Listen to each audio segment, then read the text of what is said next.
Olá, pessoal! Já aconteceu de vocês contarem para alguém algo negativo sobre a vida de vocês?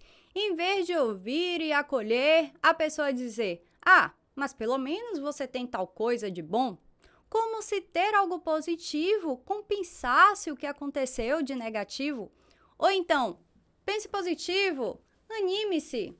Se já aconteceu, presta atenção no vídeo de hoje, porque vou falar sobre positividade tóxica. É isso mesmo, pode soar contraditório, um pouco estranho, mas a positividade também pode ser tóxica. A positividade tóxica acontece quando impomos a nós mesmos ou aos outros uma atitude falsamente positiva, forçando, um estado de felicidade, otimismo, seja qual for a situação, tendendo a silenciar as emoções consideradas negativas, tá? Frases animadoras como: "Olhe pelo lado bom, supere isso, tudo vai ficar bem", ou "poderia ser pior", podem estar suprimindo as expressões de emoções negativas, que todo mundo sente e são importantes para o nosso desenvolvimento. Como veremos a seguir,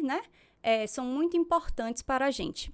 Além disso, essa pressão para o otimismo pode fazer com que as pessoas que estejam passando por alguma situação difícil se sinta invalidada e não ouvidas, levando a postergar a procura de ajuda profissional. Antes de começar o vídeo, aproveita para se inscrever no canal, dar o like no vídeo e caso tenham alguma dúvida ou comentário, pode escrever aqui embaixo que teremos o maior prazer de conversar com vocês.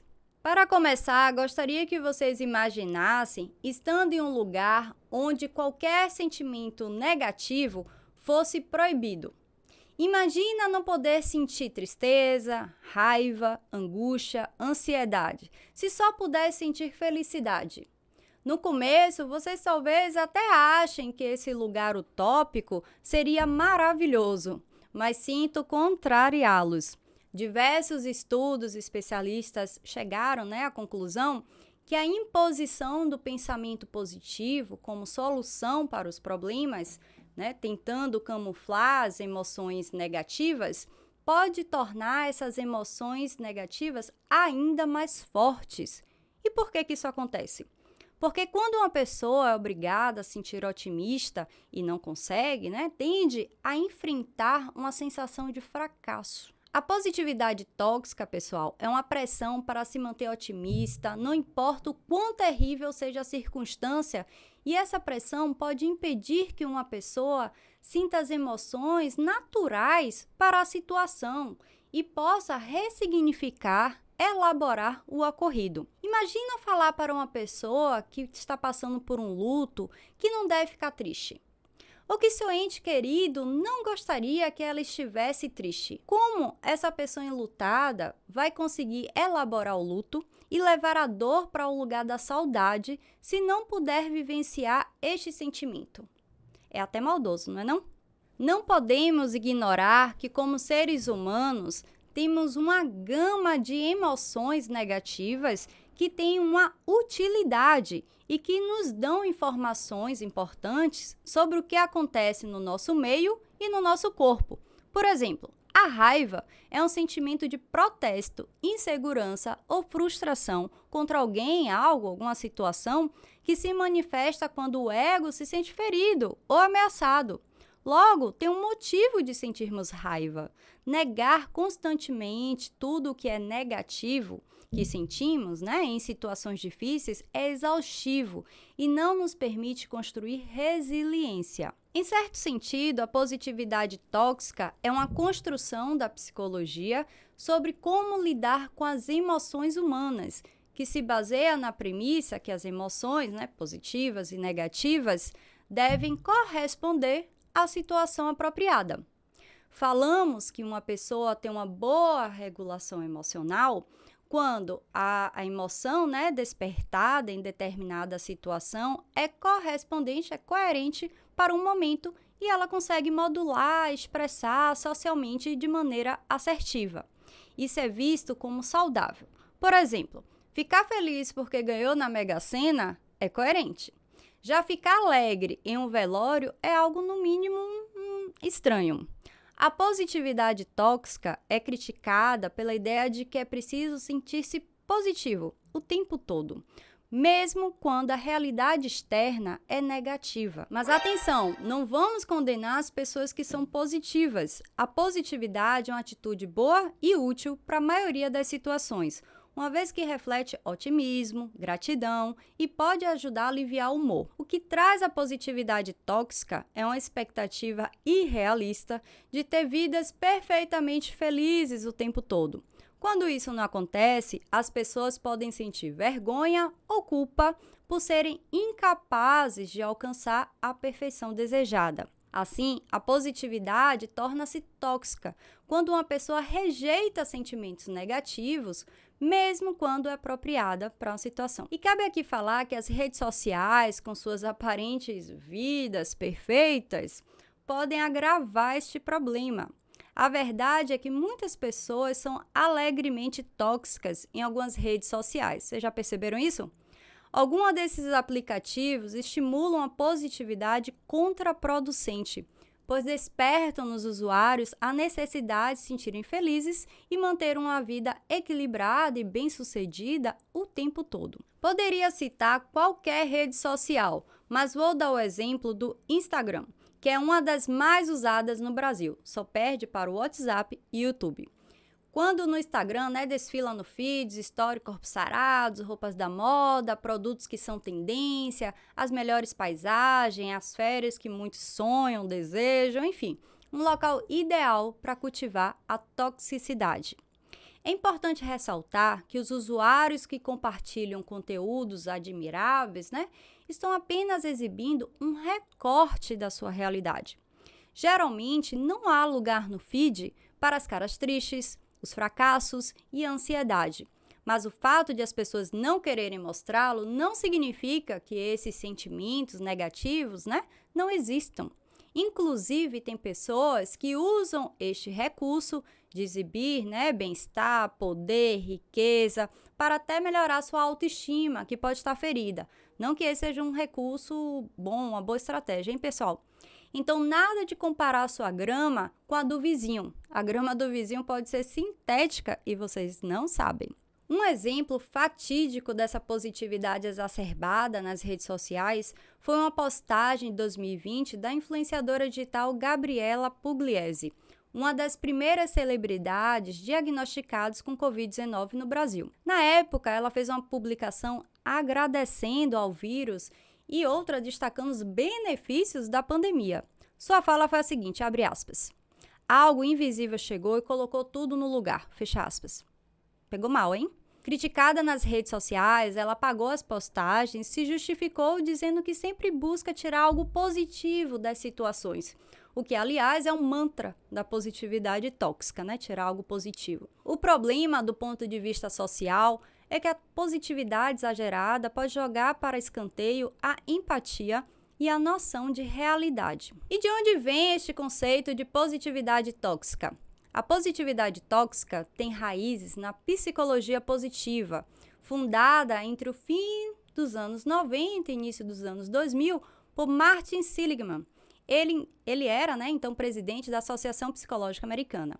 Seligman afirmava ter a missão de criar uma ciência da felicidade que investigaria a chave para o sucesso do ser humano. Ele acreditava que a psicologia precisava dar um novo passo para estudar do ponto de vista científico tudo o que torna o ser humano feliz. Até aí tudo bem, mas isso não quer dizer que você deve anular um sentimento negativo. Na verdade, primeiro você deve reconhecê-los e aceitá-los. Em resumo, a positividade saudável é deixar espaço para as emoções negativas e sentir-se à vontade com elas, pois a melhor maneira de ser feliz é se basear nessas experiências incômodas, já que se as evitarmos, elas tendem a piorar.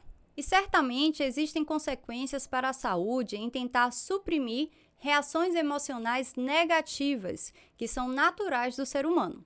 As emoções que reprimimos tendem a ser somatizadas, ou seja, vão se expressar através do corpo, muitas vezes na forma de doença. Quando negamos uma emoção, ela encontra uma forma alternativa de se expressar, que pode ser com problemas de pele, síndrome do intestino irritável, doenças, cardiovasculares, respiratórias, entre outras. Além disso, pessoas com fome constante, por experiências positivas, podem estar estigmatizando suas próprias emoções negativas, como a depressão ou a ansiedade. A Associação Americana de Psiquiatria pontua que é menos provável que as pessoas que se sentem pressionadas a sorrir diante das adversidades, procurem apoio psiquiátrico, pois podem se sentir isoladas ou envergonhadas de seus sentimentos, como se fosse um atestado de fracasso.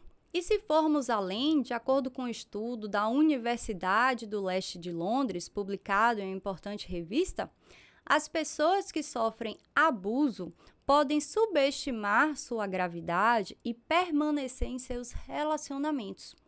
O otimismo, a esperança e o perdão aumentam o risco de que as pessoas fiquem com seus abusadores e sejam alvo de um abuso cada vez maior. Quando nos concentramos apenas nas emoções positivas, obtemos uma versão mais ingênua e infantil das situações que podem nos acontecer na vida, de modo que nos tornamos mais vulneráveis. Segundo uma pesquisa recente, feita em 40 países e publicada na revista Nature, a pressão social para ser feliz está associada, quem diria, a uma queda de bem-estar individual, especialmente em países com índices elevados de felicidade coletiva. Vocês sabiam que os antidepressivos estão entre os remédios mais vendidos no Brasil? Esta informação diz muito, pessoal. Claro que existem pessoas que precisam fazer uso dos antidepressivos. Em especiais, eles são indicados para casos, para tratamento de depressão e ansiedade. No entanto, perceba o movimento de tentar aplacar a tristeza, a angústia, o luto com remédio. Parece que as pessoas não querem sentir dor e, para isso, recorrem ao uso de substâncias para se anestesiar. Outra coisa curiosa, vocês já perceberam como aumentou a quantidade de livros de autoajuda sobre felicidade? Antes da virada deste século, a Amazon listava não mais que 300 livros com a palavra felicidade no título. Hoje, esta lista inclui mais de 2.000. Esse movimento também está presente no cinema. Um exemplo é o filme, que eu gosto muito, A Procura da Felicidade, inspirado em uma pessoa, um rapaz que saiu da pobreza e se tornou um homem de negócios bem-sucedido, valendo-se do discurso de que o sucesso depende de ignorar as mazelas e focar no lado bom da vida. Essa mentalidade alimenta um mercado lucrativo. A felicidade virou mercadoria. Coaching, livros de autoajuda e aplicativo para os smartphones são apenas alguns exemplos de um mercado que cresce a cada ano. Por outro lado, em 2020, o Brasil registrou o menor índice de felicidade em 15 anos na pesquisa da FGV Social. É claro que precisamos considerar o momento histórico, que vivenciamos em 2020, que foi o auge da pandemia.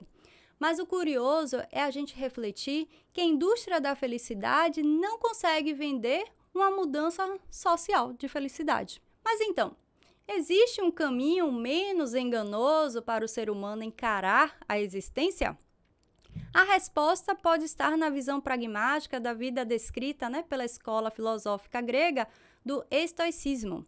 Ter serenidade, se ater à razão e aquilo que é controlável, não fugindo aos problemas. Viver cada sentimento a seu tempo é, no fim das contas, o melhor antídoto contra a positividade tóxica.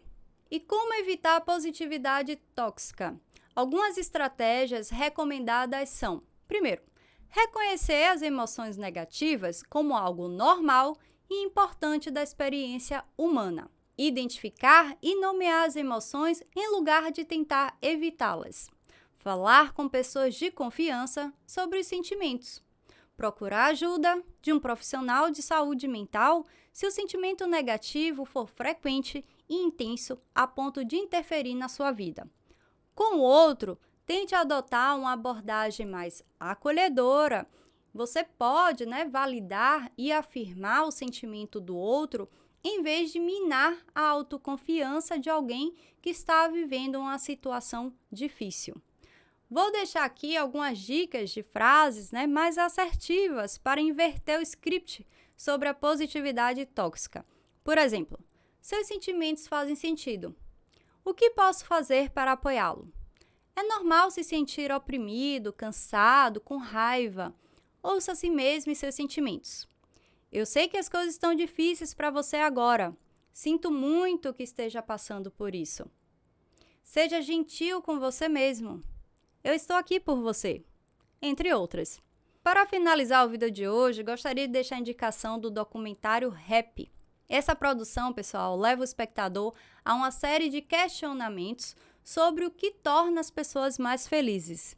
Assistir ao documentário é uma experiência, cinematográfica reflexiva, pois confronta o senso comum, nos fazendo repensar nossos atos e a forma como lidamos com a busca pela felicidade.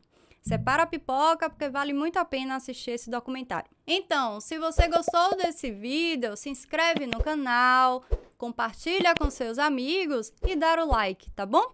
Vamos ajudar a disseminar a psicoeducação em saúde mental. Um beijo para vocês, até a próxima!